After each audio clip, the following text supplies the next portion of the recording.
4వ విడత వైఎస్ఆర్ కార్యక్రమంలో చెక్కులు పంపిణీ చేసిన తాడిపత్రి ఎమ్మెల్యే కేతిరెడ్డి పెద్దారెడ్డి. అనంతపురం జిల్లా యాడికి మండల కేంద్రంలోని సంత మార్కెట్లో నిర్మాణంలో ఉన్న కళ్యాణ మండపంలో వైఎస్ఆర్ ఆసరా 4వ విడత కార్యక్రమాన్ని ఏర్పాటు చేసిన యాడికి మండల ఐకేపీ కార్యాలయ అధికారులు.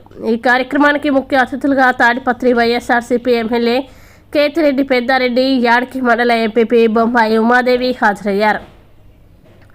వైఎస్ఆర్ ఆసరా కార్యక్రమంలో యాడికి మండలంలో 796 సంఘాలకి 8,019 మంది సభ్యులకి 7,41,87,417 రూపాయల చెక్కుని ఎమ్మెల్యే పెద్దారెడ్డి మహిళా సంఘాలకి అందజేశారు.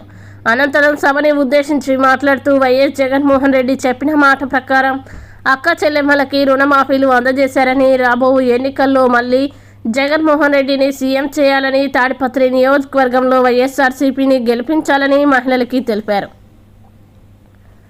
అనంతరం తాడిపత్రి నియోజకవర్గం టీడీపీ మాజీ ఎమ్మెల్యే, ప్రస్తుత తాడిపత్రి మున్సిపల్ చైర్మన్ జేసీ ప్రభాకర్ రెడ్డిపై తనదైన శైలిలో ఘాటు విమర్శలు చేశారు.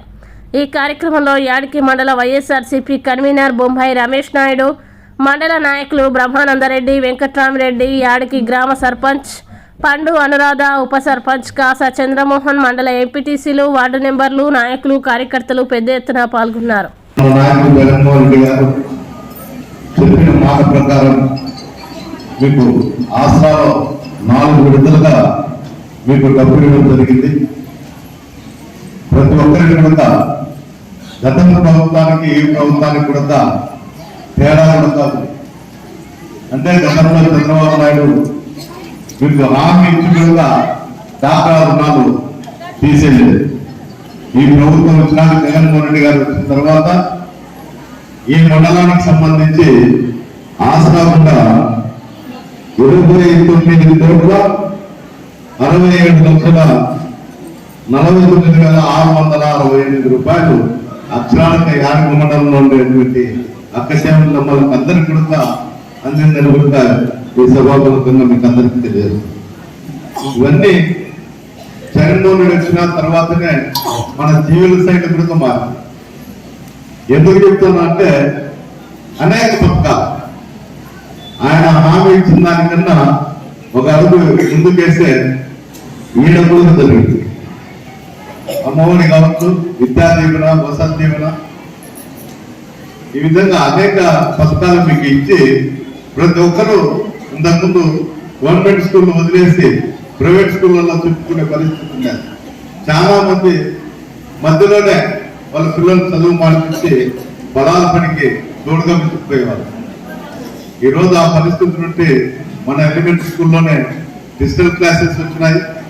అందరూ కూడా ఇంగ్లీష్ మీడియం చెప్తారు. ఈరోజు అందరూ కూడా గవర్నమెంట్ స్కూల్ వైపే నడిచే పరిస్థితి ఈరోజు మన ఆంధ్రప్రదేశ్లో ఏర్పడింది. ఇతర రాష్ట్రాలలో కూడా మన రాష్ట్రాన్ని దిక్సూచిగా చూస్తాను.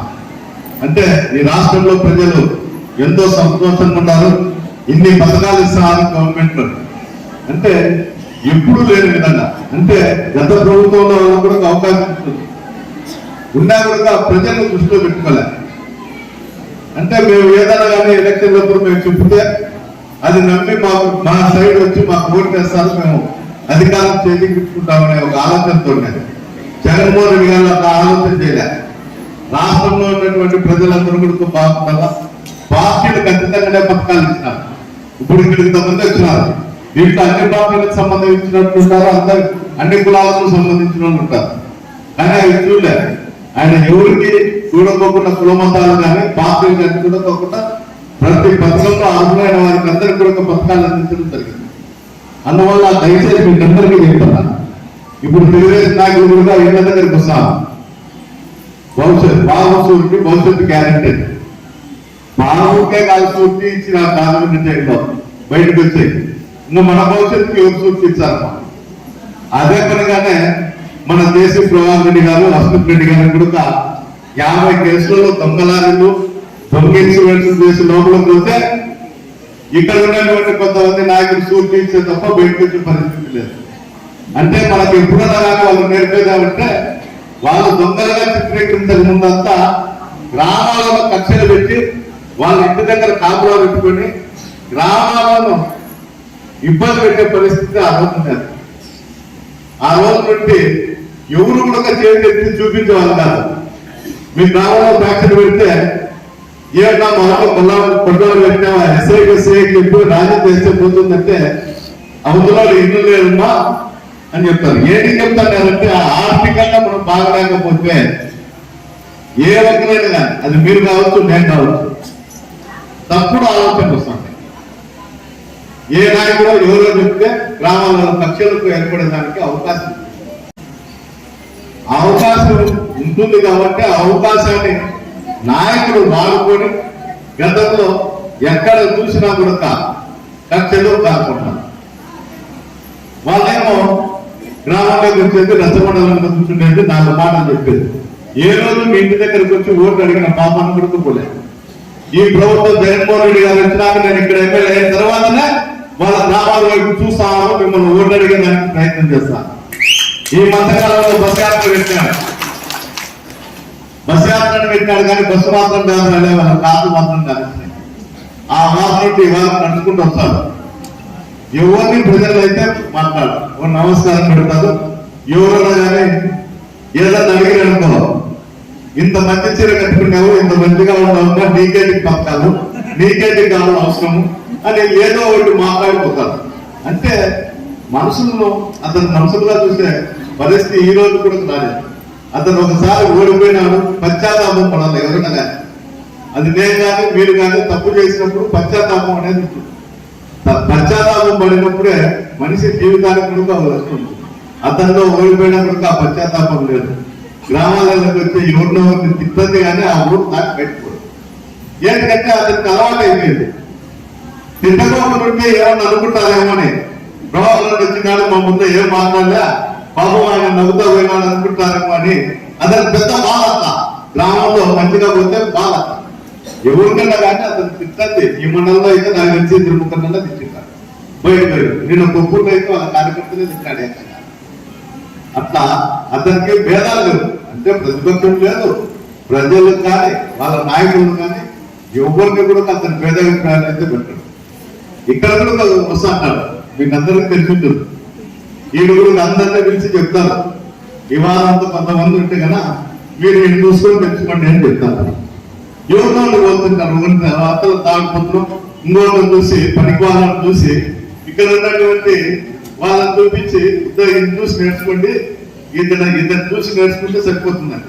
వీడు తాగి పొద్దున్న వచ్చి గలాటాలు పెట్టుకుంటూ అతనే అతనికి నచ్చుతుంది తప్ప రైతులుగా ఉండి అందరూ ప్రజల్లో తిరిగే వాళ్ళని చూసి వాళ్ళని నచ్చరు. వాళ్ళు ఇంత ఈ యారికలోనే నేను పేరు తెచ్చి చెప్పకూడదు కానీ ఈ యారికలోనే చాలా మంది ఉద్దేశించి అతను వాళ్ళ నాయకులు కార్యకర్తలనే పనికి వాళ్ళను సంబోధించి కూడా ఈ లబ్ధిదారులు ఎంతో మంది మన ఆడవాళ్ళు ఉన్నారు.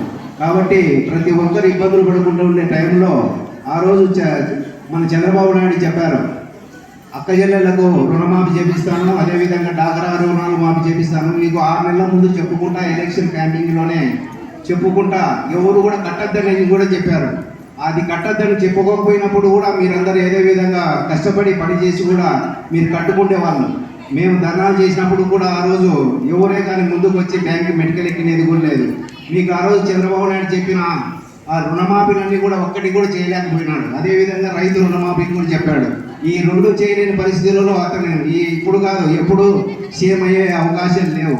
కాబట్టి ఇప్పుడు మన జగన్మోహన్ రెడ్డి గారు ఎంత ఇబ్బందులు ఉన్నా, ఎన్ని కష్టాలు ఉన్నా మన కరోనా వచ్చినా కూడా మన అక్క చెల్లెలకు కానీ అవ్వతాతలు కానీ ప్రతి ఒక్కరికి మన రుణాలు చెప్పినవి నవరత్నాల గురించి ప్రతి ఒక్క పథకం కూడా మనకు అందేదే విధంగా ఏ ఇబ్బందులు పడినా కూడా మన ప్రజలు ఇబ్బంది పడకూడదు, ఆంధ్రప్రదేశ్ ప్రజలు అని ఆశా కింద మీ అందరికీ కూడా డబ్బులు పడే విధంగా ఈరోజు ఆయన చేశారు. అదేవిధంగా నవరత్నాలే కాదు ఎన్నో చెప్పిన పథకాలు నవరత్నాల కన్నా ఎక్కువ చేసినారు. కాబట్టి ఆయన అలాంటి సీఎం గారిని మనం భవిష్యత్తులో తెచ్చుకోలేము. కాబట్టి మీరు మన భవిష్యత్తు అంతా బాగుండాలా, మన పిల్లల చదువులు బాగుండాలా, మన అందరం బాగుండాలా అంటే మళ్ళా సీఎం గారిని జగన్మోహన్ రెడ్డి గారిని గెలిపించుకోవాలా. అదేవిధంగా ఇక్కడ మన కేతిరెడ్డి పెద్దారెడ్డి అన్న గారిని కూడా భారీ మెజార్టీతో గెలిపించుకుంటే అవకాశం మీ అందరి మీద ఉందని కూడా ఒకసారి మనవి చేసుకుంటున్నాను.